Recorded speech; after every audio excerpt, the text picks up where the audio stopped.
Sinermona ni Philippine National Police Chief Ronald De La Rosa ang 7 pulis na sangkot sa insidente ng robbery extortion sa 3 Korean national sa Angeles City, Pampanga.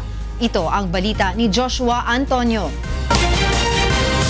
Legitimate! Bakit yung pinira? Bakit yung binugbog? Anong klase legitimate operation?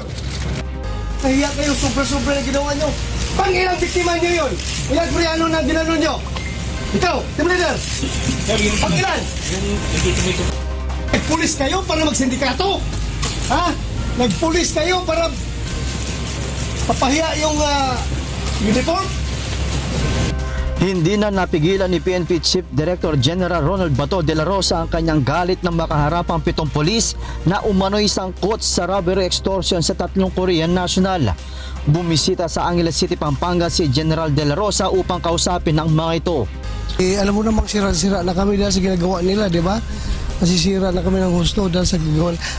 Ayon kay PNP Chief De La Rosa, mababa ngayon ang moral ng pambansang pulisya dahil sa kagagawa ng ilang tiwaling pulis. We are somehow demoralized by the incidents. But hindi kami kumukuha ng excuses. Pagtitiyak ng general, nasa 2% lang ang skalawag sa kanilang hanay at umaasa siyang malilinis ito bago matapos ang kanyang termino. Before I retire, I wish to cleanse the whole PNP. Samantala, hinihayag naman ni Central Luzon Regional Police Director Chief Superintendent Aaron Aquino na 2 sa 7 pulis na sangkot sa kaso ay mistaken identity lamang.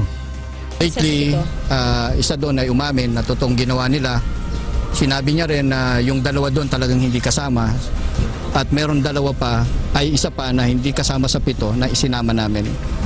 Ngunit nananatili pa ring 7 ang suspect sa kaso batay sa salaysay ng isa sa mga Korean victim. Joshua Antonio, UNTV News and Rescue, Pampanga.